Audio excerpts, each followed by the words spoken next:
आज के इस वीडियो में हम डिस्कस करेंगे CUET UG 2024 के केमिस्ट्री के सिलेबस में।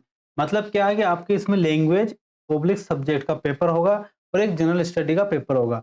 जो सब्जेक्टिव पेपर है उसमें 50 क्वेश्चन का होगा, उसमें आपके पास 10 क्वेश्चन की चॉइस है। आप उसमें से मैक्सिमम 40 क्वेश्चन को अटेम्प्ट कर सकते हैं। अब आपकी किस्मत है, आप 40 में से मैक्सिमम 40 की चॉइस है। अब आप उसमें कितने सही कर सकते हो और कितने अटेम्प्ट कर सकते हो। मतलब 10 क्वेश्चन आपको सीधे-सीधे छोड़ने के लिए मिले हैं कि अगर आपको हार्ड लग रहा हो तो क्वेश्चन छोड़ सकते हो, उसकी जगह दूसरा क्वेश्चन अटेम्प्ट कर सकते हो। तो आज की इस वीडियो में मैं डिस्कस करूंगा आपसे केमिस्ट्री के सिलेबस से।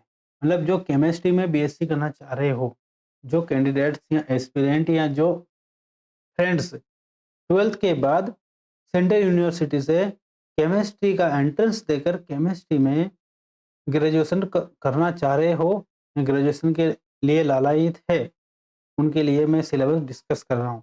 तो आप इस सिलेबस को देखोगे तो आपको ऐसा लगेगा जो आपने 12th में पढ़ा है ऐसा।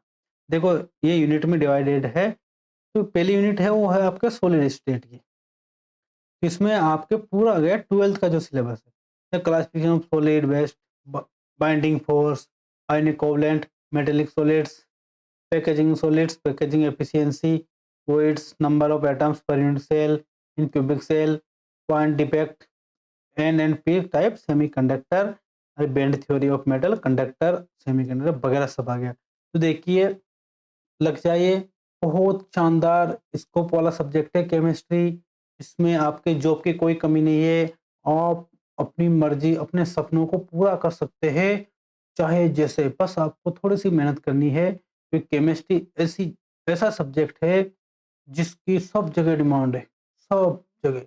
चाहे इंडस्ट्री ले लीजिए, फार्मा इंडस्ट्री ले लीजिए या अदर फील्ड ले लीजिए या फिर टीचिंग को ले लीजिए, रिसर्च में चले जाइए, जैसे कि CSIR की लेबोरेटरी, सब जगह आपको केमिस्ट्री मिलेगी। केमिस्ट्री के बगैर दुनिया अधूरी है। तो देखिए इसके सिलेबस को और देखते हैं। जो सेकंड यूनिट है इसकी वो है सॉल्यूशन। सॉल्यूशन में क्या है कि एक तो टाइप ऑफ सॉल्यूशन है। देखो इसने प्रत्येक यूनिट को अलग-अलग पॉइंट में अच्छे से डिफाइन कर दिया। आपको सिलेबस से बाहर जाना ही नहीं है।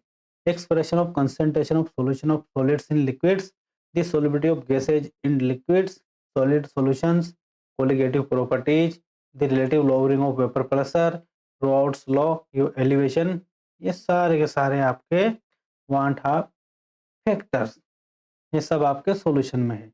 अब यदि हम इलेक्ट्रोकेमिस्ट्री की तरफ बढ़ते हैं, इलेक्ट्रोकेमिस्ट्री में आपके जो लगभग 12th का सिलेबस है उसके अकॉर्डिंग है, लेकिन इतना आसान में मत समझिएगा। क्वेश्चन अच्छे से कंसेप्चुअल क्वेश्चन आएंगे। रेडॉक्स रिएक्शन है, आपके कोलराउस लॉ है, इसमें इलेक्ट्रोलाइसिस है, EMF सेल है और स्टैंडर्ड इलेक्ट्रोड पोटेंशियल है, नेक्स्ट इक्वेशन है, relation between Gibbs energy change and EMF of cell है, फ्यूल सेल है, कोरोजन है। क्लियर। जो फोर्थ यूनिट है उसमें है आपके केमिकल काइनेटिक्स। केमिकल काइनेटिक्स में आपके जो क्वेश्चन बनते हैं, तो यहाँ से एक तो कोलिजन, मतलब जो थ्योरी है उन थ्योरी से बन जाए कोलिजन थ्योरी, और इसके अलावा एक्टिवेशन एनर्जी, RNA इक्वेशन, और आपके इसमें zero and first order reaction के लिए हाफ लाइफ भी दे रखी है, यहाँ सब देख सकते हो। यूनिट 5 है वो सरफेस केमिस्ट्री, उसमें एडजॉर्प्शन इंपॉर्टेंट है। तो इसमें ब्राउनियन मूवमेंट आप देख सकते हो कि इसमें कैटालाइसिस है, सस्पेंशन, लिपोफिलिक, और यहाँ पर टिंडल इफेक्ट और कोगुलेशन, इमल्शन सब है। तो देखो जो छठी यूनिट है वो है जनरल प्रिंसिपल प्रोसेस आइसोलेशन। देखो ये आइसोलेशन के है, जैसे कि कंसंट्रेशन, जैसा आपने कोई रिएक्शन परफॉर्म की, उसमें रिएक्शन मिक्सचर मतलब जो प्रोडक्ट बन गया उसमें इम्प्योरिटी भी है, उसको अलग कैसे करोगे? तो वो है ऑक्सीडेशन के द्वारा reduction, electrolytic method and refining, occurrence principle of aluminium, copper, zinc and iron. ये भी है आपके जो ओर्स है, ओर्स में से आपको यूजफुल जो मेटल है उसको अगर सेपरेट करना हो तो कैसे करोगे? जैसे कॉपर है किसी ओर्स में तो उसको कैसे निकालोगे? जिंक है तो कैसे उसमें से निकाल पाओगे? वगैरह वगैरह। यूनिट 7 है वो पी ब्लॉक है। ग्रुप 15 है पी ब्लॉक। देखो इसमें पूरा है, ग्रुप 16 भी है ग्रुप 17, ग्रुप 18 पूरा पढ़ना। यूनिट 7 है डी और एफ ब्लॉक। देखो पूरी पीरियोडिक टेबल आगे है, एस और बचा, एस और पी ब्लॉक नहीं है आपके, ये ध्यान रखना है। क्लियर? यूनिट जो 9 है वो कोऑर्डिनेशन कंपाउंड और यूनिट 10 है halo alkane and hello arenes. तो आपका सिलेबस बहुत बड़ा है। यूनिट जो 11 है एल्कोहल, फिनोल, ईथर्स वगैरह वगैरह और आगे properties, chemical physical properties, nomenclature, method of preparation, physical and chemical properties वगैरह वगैरह। और एल्डिहाइड कीटोन कार्बोक्सिलिक एसिड वाली है, एक ऑर्गेनिक कंपाउंड्स कंटेनिंग नाइट्रोजन, मतलब हेटेरोसाइक्लिक कंपाउंड्स टाइप है, जैसे एमीन, साइनाइड है, साइनाइड और डाइजोनियम साल्ट। ये भी क्या है, इंपॉर्टेंट यूनिट है आपके सिलेबस की। अब बायोमोलिक्यूल्स, ये है कार्बोहाइड्रेट, प्रोटीन। कार्बोहाइड्रेट के लिए आप मेरा वीडियो देख सकते हैं मेरे यूट्यूब चैनल पर जाकर, मैंने आपको पढ़ाया है पूरा, ये आपकी वहाँ से क्लियर हो जाएगी। क्लियर?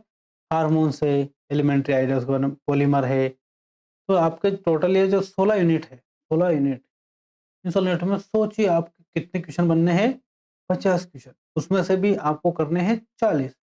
तो एक यूनिट में चाहे एक क्वेश्चन बने या एक यूनिट में 2 क्वेश्चन बन जाए, 16 यूनिट है आपके, 16 में से आपको एक यूनिट में 2-3 क्वेश्चन बनते हैं तो भी 48 होते हैं।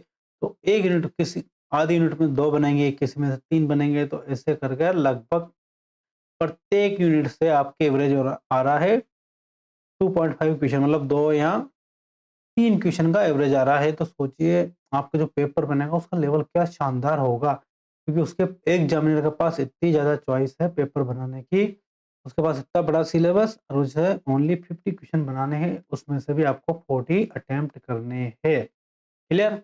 यदि आपको मेरा ये वीडियो अच्छा लगा हो तो प्लीज़ मेरे यूट्यूब चैनल को सब्सक्राइब जरूर कर दीजिएगा, ताकि ज़रूरतमंद तक पहुँच जाए। धन्यवाद।